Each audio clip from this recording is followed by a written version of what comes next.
All right, people, we're back with another episode of Talkin' Lost. This is going to be a quick one because this is not going to be the centerpiece of today's podcasting content. But like I said, we're going through with every single week until just about the end of the year. We got 4 episodes left after this week for 2024. So let's wrap up this November batch with Season 1, Episode 14, entitled Special. This is our Michael backstory episode. And I think it's a solid continuation off of last week's episode, as far as, last week basically solidified Bone's alliance to Locke, and now this week, you've got kind of Michael, who's becoming conflicted with his son's growing relationship to Locke, and we finally get some important backstory as far as why Michael is so insecure about his relationship with Walt.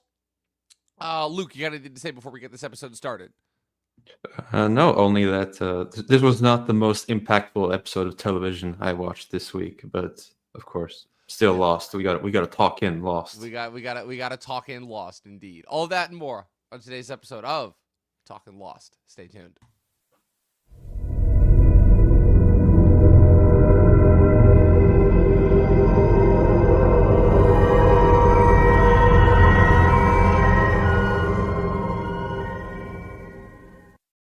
All right, Luke, today's episode's special. We've got Michael's backstory, finally.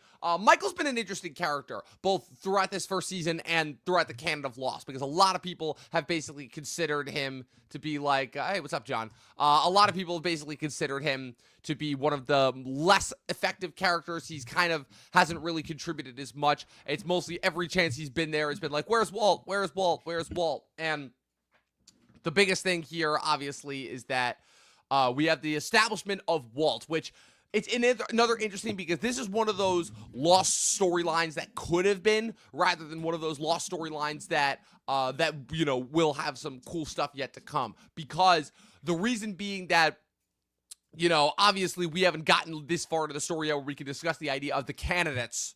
But the idea of the candidates becomes a very important storyline going on. And this is one of those things where early on, when Lindelof and Carlton Cuse were trying to etch out and trying to predict towards the future, and the idea was that Walt would be a very important character going forward. But naturally, of course, it was early 2000s TV, so what's the thing that they usually run into when it comes to casting kids? Kids grow really, really fast.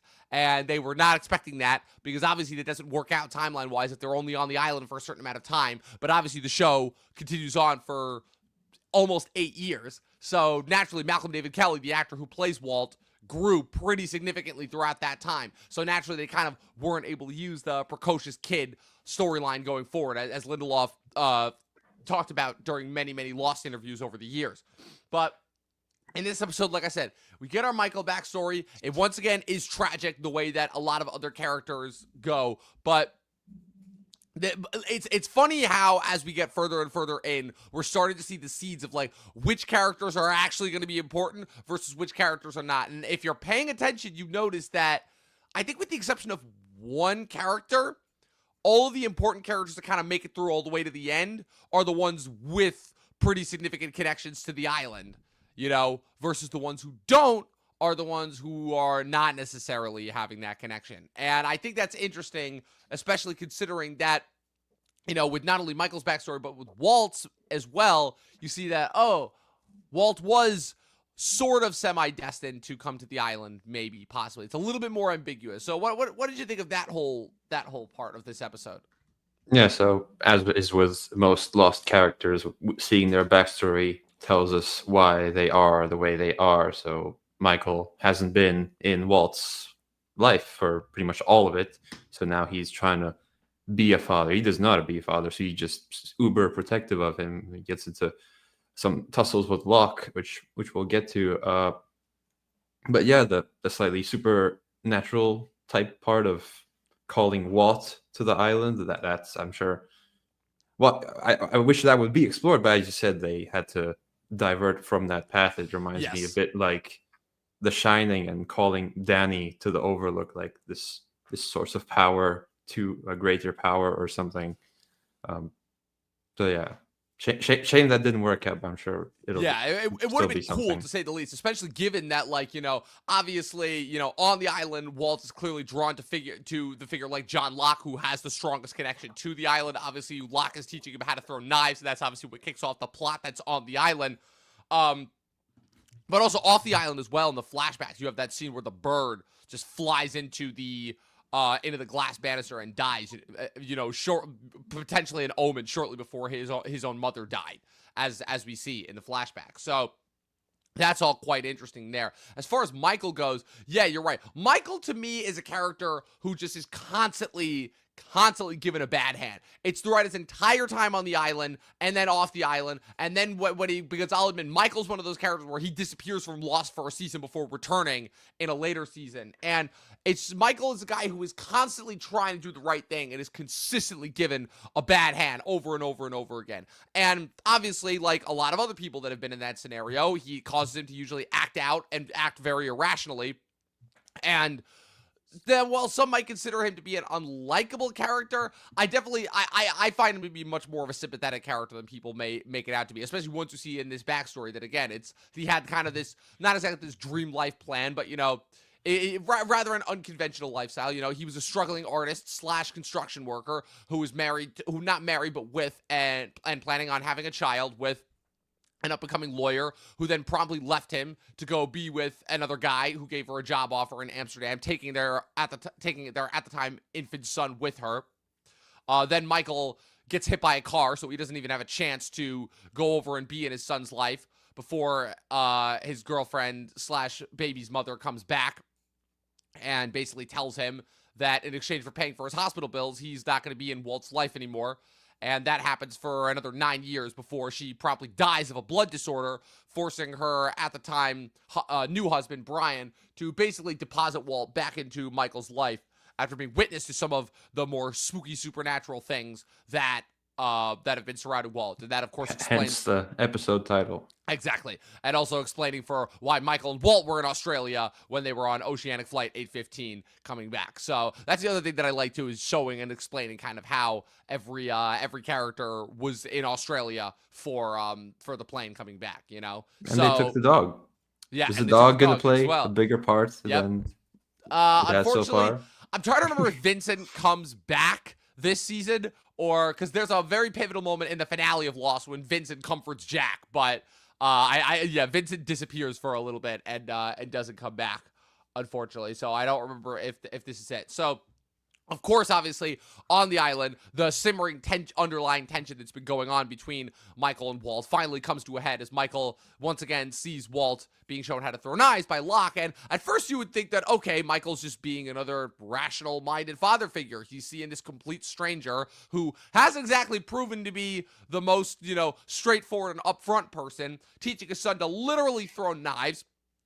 Obviously, on on a sensual level, you're kind of like, okay, yeah, that would make sense as far as why he's but obviously on a deeper level, it's like, oh yeah, he's jealous that he's being sidelined once again as a father figure in Walt's life. So that obviously again creates for some, it brings out more of Michael's insecurities and adds to the tensions between him and Walt finally lashes out at him. He's like, dude, you weren't here for a majority of my life, and then you just show up and you're expected to be my dad. And of course, how is Michael supposed to tell Walt of the events that transpired before he was born?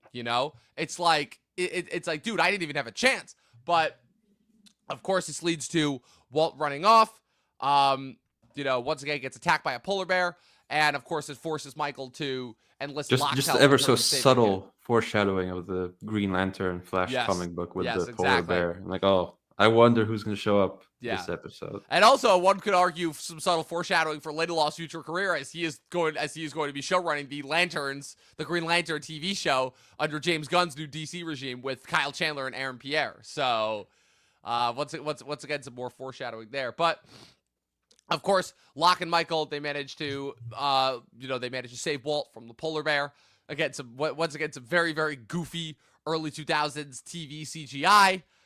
So that was quite amusing. And then they, of course, have that bond at the end when they're sitting by the campfire, and Michael shows Walt all the cards that he wrote him over the years that his mother never showed him.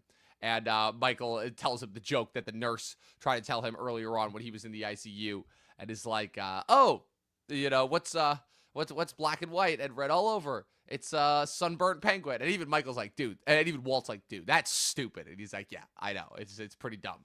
So, like I said, the main plot line, the only other significant plot line that comes out of this whole arc is Michael's idea. Again, it comes from a wrong place, but it pretty much does dictate I would say the main island story of the second half of the episode. Because like I said, I spent the first half of the season with these guys. They're basically trying to like build like their current Survivor setup, establishing the caves, the golf course, Locke on his own side quests, discovering the hatch. But the big thing that's established here is Michael is like, yeah, we've kind of been getting a little too cozy on this island, and no one's coming to rescue us, so we should try and build a raft. Of course, everybody else is like, yeah, that's a big if, but Michael's like, at least it's something in order to try and get off the island. So it's kind of, we have the establishment of the raft and their first attempt to get off the island, which of course we will see. Very castaway of them. Yes, well, of course we will see that brought to fruition in the finale, aptly titled Exodus. So we'll get to that when we get there. There's a few mini plots with like what's her name? Kate and Charlie trying to find Kate's diary. I was gonna get to that. So there are some subplots in this episode. Kate and Charlie trying to find Claire's diary.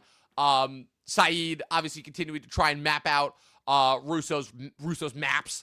And try to figure out the coordinates with Jack. They see this little triangle that's on the bottom before what's called, and of course throughout the episode you're wondering like, okay, like where is the Charlie Kate diary arc? Where is this one going? And then it turns out that what's it called? Of course it involves Sawyer again, because every time they need to find something on the beach, it ends up going back to Sawyer every single time. And finally, Charlie reads through Claire's diary. Obviously, again, it could be argued an invasion of privacy, but then the big thing is that he admitted that he's scum. He's like, yes, I'm scum. But the big thing that he notices is obviously tying back to when Claire was first kidnapped before, when she was having her dreams. And Charlie was like, look, yeah, I know that these are supposedly just dreams, but Claire did mention... Claire's written down this thing about the Black Rock, and Saeed, I know I've heard you mentioning that. And Saeed says, he's like, yeah, Russo's team mentioned that when they first got sick, they were coming back from this place called the Black Rock. So that's something as far as, another bit of Lost Lore that's established there as far as that goes. And then, of course, it all comes full circle when at the end, when Locke and Boone are heading back into the jungle for their next excursion, they find Claire. She's back. She wanders in. So... what's it called? So Claire's back. Obviously, we're going to find out what happened while she was away. Get some more hints towards the others. That's going to be covered in the next episode. But like I said, really, so I'm not going to say that this is as egregious as the Kate solo episodes, but it was very, very character-focused and not necessarily as impactful on the island, especially given that, again, a little bit of a spoiler alert, but not really for people who've seen Lost before. Michael doesn't exactly have a big part going forward. They sideline him for most of Season 2. Then he's gone for all of Season 3. Like, he's not there. And then he comes back briefly in Season 4. But Michael, unfortunately, I think the other reason why people have not gravitated towards him as much is because the way that he's utilized throughout the rest of the show, he's mostly utilized as more of a plot device rather than impactful character going forward. So... really, there's only so many run times to fit in and develop characters. So exactly, yeah. Like I said, there's a reason why the majority of the characters that we're gonna get to focus on over the next couple of weeks are repeat characters. Because next week we get Charlie again, then the week after we get Sawyer again, then the week after we get Jin and Sun again, and then we're wrapping our 2024 run in December, the week before Christmas, with arguably I would say one of the most important episodes of the entire show, regardless of this season, Numbers, which is Hurley's backstory episode. And I've been hinting at that for pretty heavily for a reason, because when we get to Hurley's backstory, like there's a reason why he's one of the main focus characters as we're going to see going forward. So you got anything else to really contribute before we wrap this episode? Like I said, this was a shorter episode. Yeah, one thing I like a remnant of the network TV era, like during the polar bear fight, it just cuts to black when it would cut to a commercial, and then it cuts right back to the fight. So just like a small remnant of times past where you really don't see that anymore. So many memories.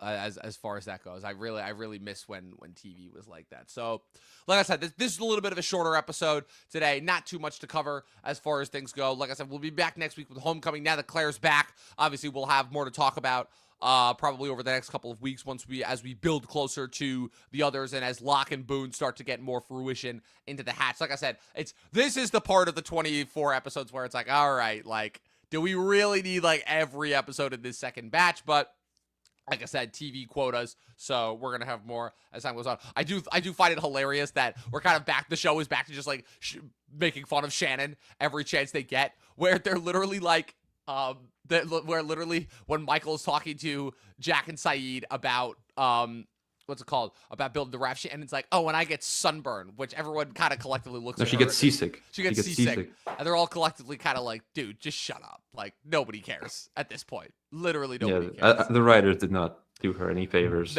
No, they did not. But at that point, it was kind of just like, okay, we know Shannon's not going to be long for this show. It's just a matter of when we could write her off. You know, unfortunately, she's contracted after this first season, and then when they were figuring out season 2, they're like, oh yeah, she can go. But like, we don't need her anymore. So that's all I'm going to say there. But with that being said, Luke, thank you once again for joining me. We will be back next week with Talkin' Lost for episode 15, Homecoming, which is Charlie's episode.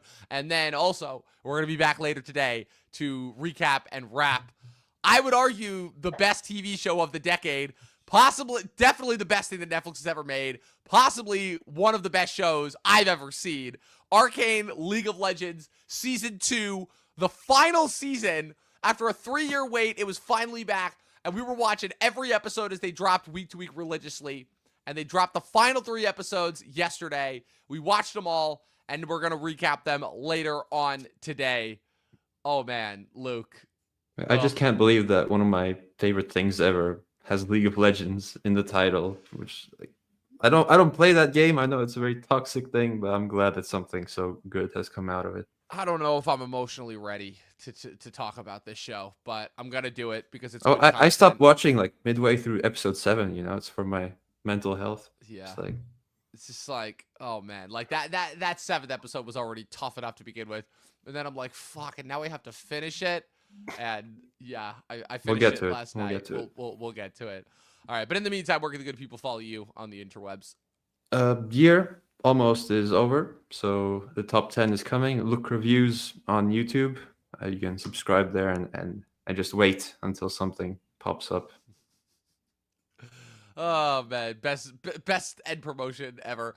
And of course, you guys can follow me with everything going on at Movie Nerd Reviews across all platforms, at Official Talkin' TV Podcast across all platforms. Be sure to subscribe to us on YouTube, follow us on Twitter, follow us on Twitch. This episode will be available tomorrow on Spotify and Apple Podcasts. And as always, people, 12 seasons of short film, and watch more fucking movies. We'll see you guys later on today for Arcane. Stay tuned.